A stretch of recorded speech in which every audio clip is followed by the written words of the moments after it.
अब हम देखेंगे क्यू का पॉइंटर इम्प्लीमेंटेशन है, जिसे लिंक्ड इम्प्लीमेंटेशन बोलते हैं या implementing Q through linked list बोलते हैं। तो अब हमें क्या देखना है, ये चीज देखनी है। पहले हमने क्या देखा था, क्यू का अरे इम्प्लीमेंटेशन, मतलब अरे की हेल्प से हमने क्यू को इम्प्लीमेंट किया था, जिसमें डायनामिक मेमोरी एलोकेशन नहीं होता। देख रहे हैं, तो इसका मतलब क्या होगा कि अब हमें जब कोई सा नोड हम इंसर्ट जब भी हम कोई सा नोड क्यू में इंसर्ट करेंगे तब तक डायनामिक मेमोरी एलोकेशन होगा। तो अब जैसा कि हमने लिंक्ड लिस्ट में या लिंक्ड इम्प्लीमेंटेशन ऑफ स्टैक में देखा था, कुल मिलाकर नोड को हमें डिक्लेयर किस तरह से करना है, तो हम नोड को, क्यू के नोड को भी कैसे डिक्लेयर करेंगे, जैसे हमने लिंक्ड लिस्ट का नोड डिक्लेयर किया था। एक होगा डेटा पार्ट। अब डेटा पार्ट आप कुछ भी दे सकते हो, इंटीजर ही जरूरी नहीं है, फ्लोट भी दे सकते हो, कैरेक्टर भी दे सकते हो, ठीक है। और दूसरा क्या होगा, नेक्स्ट मतलब एड्रेस पार्ट। और एड्रेस भी किसका, किसी नोड का। तो हमें एक पॉइंटर डिक्लेयर करना है नेक्स्ट नाम से, और वो क्या है, किस टाइप का पॉइंटर है, एक नोड टाइप का पॉइंटर है। तो स्ट्रक्ट नोड और फिर एस्टेरिस्क, यहाँ पे क्या लिख दिया है हमने, नेक्स्ट लिख दिया है, ओके। और फिर अब हमने स्टैक में क्या लिया था, एक टॉप करके पॉइंटर लिया था। यहां पर हमें क्या लेने हैं, दो पॉइंटर्स लेने हैं, क्योंकि हमें पता है क्यू में एक फ्रंट होता है, एक रियर होता है। तो अब हम क्या लिखेंगे, स्ट्रक्ट नोड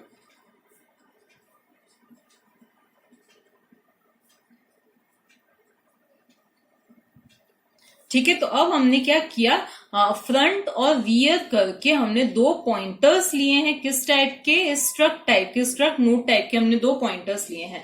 एक और चीज जो हमें क्या करनी है, front is equals to rear is equals to null. जैसा कि हमें पता है इनिशियली फ्रंट और रियर दोनों क्या होते हैं, नल होते हैं। जब हमने अरे इम्प्लीमेंटेशन देखा था तो हमने इनकी वैल्यू क्या दी थी, -1 दी थी। यहाँ पे हमने इनकी वैल्यू क्या दी है, नल दी है। एक और चीज जो हमें ध्यान रखनी है वो क्या है कि क्यू में क्या होता है, इंसर्शन रियर से होते हैं, मतलब एक के पीछे एक एलिमेंट्स आते जाते, डिलीशन फ्रंट से होते हैं। क्योंकि ये क्या होती है, फीफो, मतलब जो पहले आया वो पहले बाहर जाएगा। तो हमने ये इंसर्शन पहले किया, तो अभी फ्रंट और रियर दोनों कहाँ पे आ जाएंगे, यहाँ पे आ जाएंगे। फिर हमने एक और जब इंसर्शन किया तो रियर यहाँ पे आ जाएगा, फ्रंट तो यही रहेगा, फ्रंट मतलब फर्स्ट एलिमेंट, रियर मतलब लास्ट एलिमेंट। फिर एक और जब इंसर्शन हमने किया तो रियर उस लास्ट एलिमेंट को पॉइंट करेगा, front first element, rear last element. तो रियर करते टाइम, मतलब इंसर्ट करते टाइम हमें रियर को आगे बढ़ाना है, और डिलीट करते टाइम हमें क्या करना है, फ्रंट को नेक्स्ट पे लेके जाना है। तो अब हम सबसे पहले, अब इसमें भी डिफरेंट केसेस होंगे, पहले हम वो समझ लेते हैं। जब हम इंसर्ट कर रहे हैं तो ऐसा हो सकता है कि हमारी जो क्यू हो इनिशियली बिल्कुल एम्प्टी हो।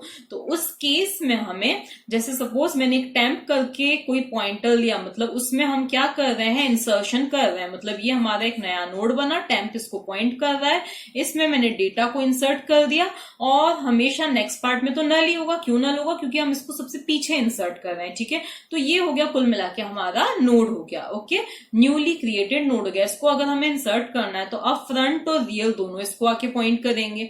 जब हम सेकंड इंसर्शन करेंगे तो उस टाइम पे क्या होगा कि ये नया नोड क्रिएट हुआ, ये इसको पॉइंट करने लगेगा, और रियर कहाँ आ जाएगा, यहाँ पे आ जाएगा। तो इन चीजों का हमें इंसर्शन में ध्यान रखना है। डिलीशन में हमें क्या करना है, जब भी हम डिलीट कर रहे तो हमेशा फ्रंट से एलिमेंट डिलीट होगा और फ्रंट कहाँ पे आ जाएगा, आगे आ जाएगा, ओके। अब हम लिखते हैं इसके कोड्स, इंसर्शन और डिलीशन दोनों के, ओके। तो पहले हम इंसर्शन का लिखते हैं। इंसर्शन के लिए नाम हमने क्या दिया, वॉइड, और फिर यहाँ पे दे दिया इंसर्ट, और जो भी एलिमेंट यूजर इंटरेस्टेड है इंसर्ट करने में वो हो गया, ओके। इसके बाद में अब हमें क्या करना है, एक, जैसे कि मैंने आपको बताई था कि हमें डायनामिक मेमोरी एलोकेशन की हेल्प से हमें क्या करना है, एक नोड क्रिएट करना है, नोड के लिए मेमोरी एलोकेट करवानी है। कैसे करवानी है, तो struct node asterisk temp is equals to, क्या लेंगे हम, ये चीज मैं आपको बहुत बार हमेशा आपको मैंने बताई ही है, मैलोक, और फिर यहाँ पे हम इसकी कंटिन्यूशन में क्या आएगा, साइज ऑफ, और सॉरी स्ट्रक्ट नोड, और ये हो गई इनकी क्लोजिंग, ठीक है। तो इस तरह से एक नया नोड क्रिएट होगा और टेम्प उसको पॉइंट करेगा, ठीक है। अब हमें क्या करना है, ये चीज तो फिक्स है कि टेम्प के डेटा पार्ट में क्या आएगा, एलिमेंट आएगा, और टेम्प के नेक्स्ट पार्ट में क्या आएगा, नल आएगा। क्यों नल आएगा, क्योंकि हमारा नोड हमेशा लास्ट रियर में इंसर्ट हो रहा है, मतलब लास्ट में इंसर्ट हो रहा है, तो टेम्प के नेक्स्ट पार्ट में क्या आ जाएगा, नल आ जाएगा। ये हो गया।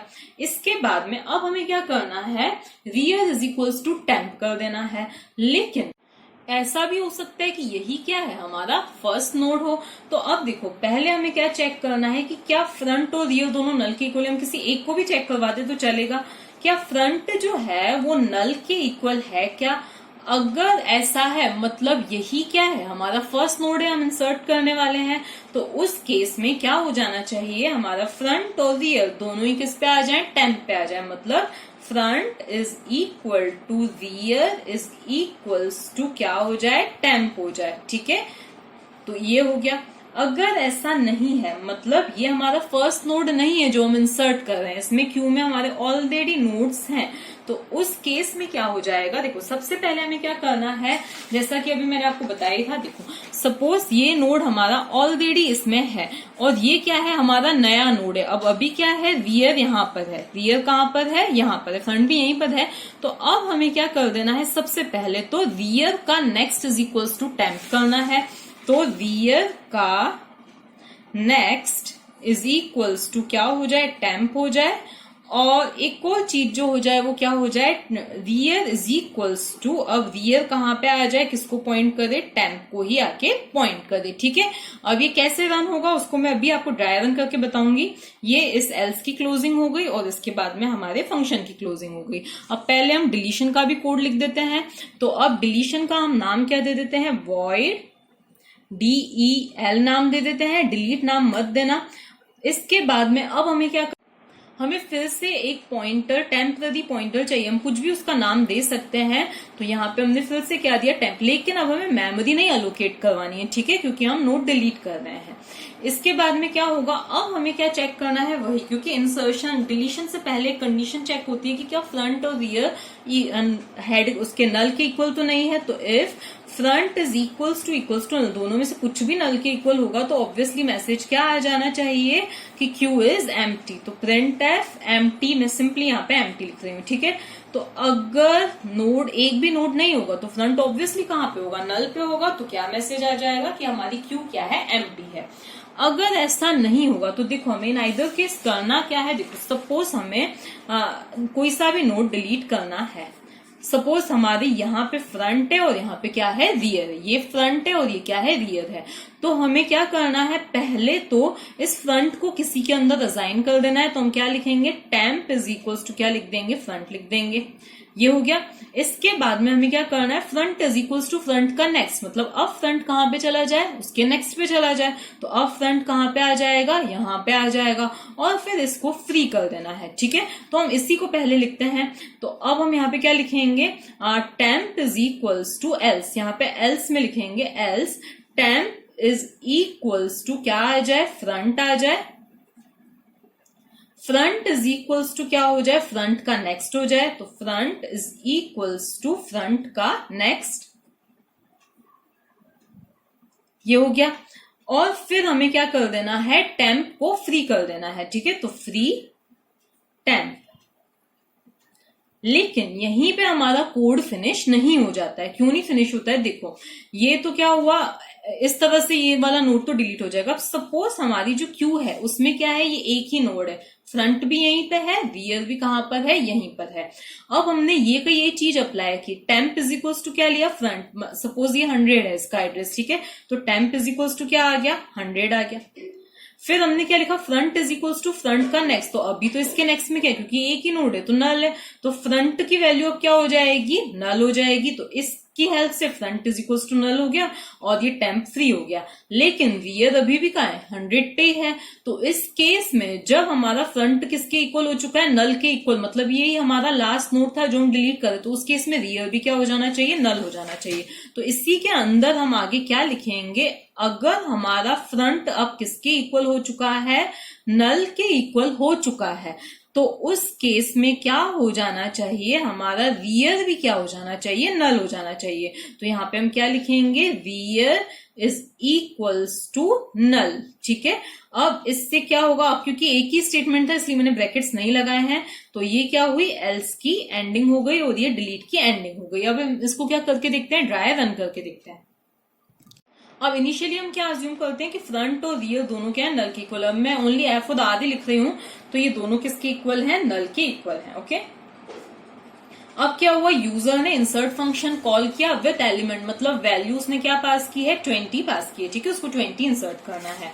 यहां पर हम आए, एक नया नोड क्रिएट होगा और टेम्प उसको पॉइंट करेगा। तो एक ही नया नोड क्रिएट हुआ। अब उसका एड्रेस हम क्या अज्यूम कर लेते हैं, 500 अज्यूम कर लेते हैं। ठीक है, और टेम्प उसको पॉइंट करेगा, मतलब टेम्प अभी क्या है, 500 के इक्वल है। फिर अब क्या होगा, टेम्प के डेटा पार्ट में एलिमेंट दैट इज 20 आ जाएगा और टेम्प के नेक्स्ट पार्ट में क्या आ जाएगा, नल आ जाएगा। तो यहाँ पे क्या आ गया, नल आ गया।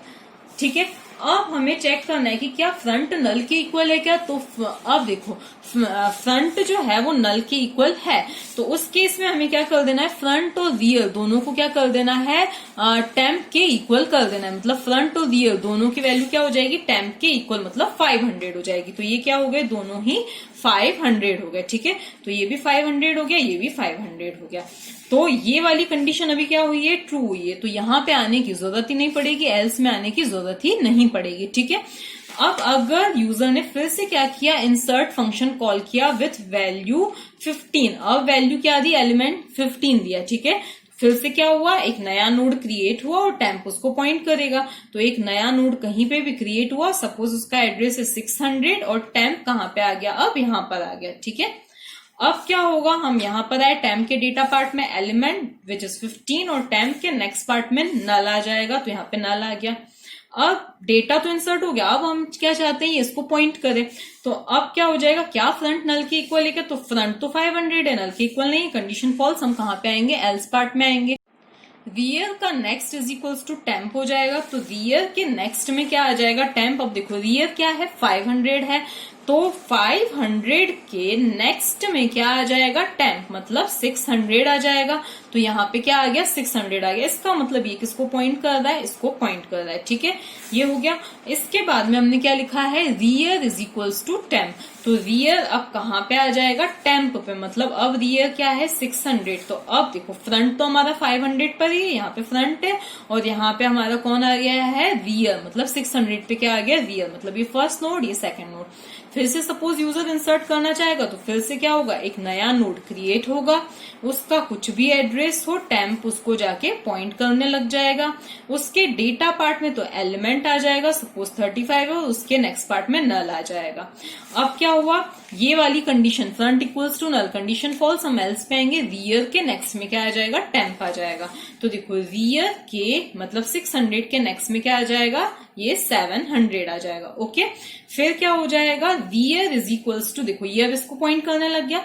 अब रियर इज इक्वल्स टू क्या हो जाएगा, टेम्प, मतलब 700 हो गया। मतलब रियर अब कहां पे आ गया, यहां पर आ गया। ओके, इसके बाद में अब हम सपोज करते हैं कि यूजर को डिलीट करना है एलिमेंट। तो यूजर ने डिलीट फंक्शन कॉल किया, यहां पर आए हम, क्या फ्रंट नल के इक्वल है, नहीं है।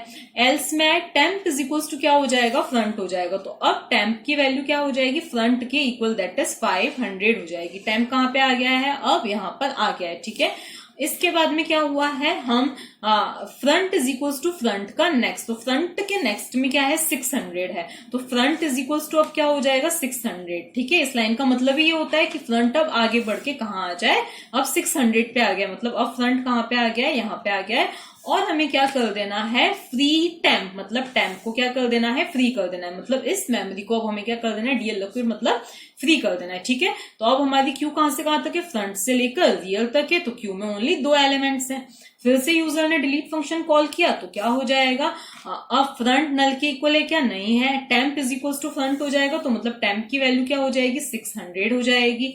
फिर front is equal to front का नेक्स्ट, तो अब फ्रंट कहां पे चला जाएगा, यहाँ 700 पे चला जाएगा। तो अब फ्रंट की वैल्यू क्या हो गई, 700 हो गई। तो अब फ्रंट भी कहाँ आ गया है, यहीं पर आ गया है। और फिर हमने क्या लिखा है, फ्री टेम्प, मतलब इस 600 वाली मेमोरी को हमें फ्री कर देना है। ये दो नोड अब डिलीट हो गए। फिर से अब यहाँ पे चेक होगा कि क्या फ्रंट नल के इक्वल है क्या, तो नहीं है, अभी भी फ्रंट नल के इक्वल नहीं है, 700 है, कंडीशन फॉल्स, हम यहाँ पे जाएंगे ही नहीं। फिर से यूजर ने डिलीट करने को बोला, तो front is equal to null, condition क्या हो रही है, फॉल्स हो रही है। एल्स में temp is equal to front, मतलब टेम्प अब क्या हो गया, 700 हो गया, ठीक है, ये हो गया। Front is equal to front का नेक्स्ट, तो अब फ्रंट के नेक्स्ट में क्या है, नल, तो front is equal to front का नेक्स्ट, मतलब अब फ्रंट क्या हो गया, नल हो गया, ओके। फिर क्या हुआ, फ्री टेम्प, मतलब ये क्या हो गया, फ्री हो गया। अब अभी क्या हो रहा है, रियर अभी भी 700 पर ही है, तो इस चीज को हमें सही करना है। तो अब हमने चेक किया क्या फ्रंट नल के इक्वल हो चुका है क्या, तो हाँ, अब फ्रंट नल के इक्वल है, तो रियर भी क्या हो जाए, नल के इक्वल हो जाए। तो अब दोनों ही क्या हो गए, नल हो गए हैं, तो इसका मतलब क्या है, हमारी क्यू एम्प्टी हो चुकी है।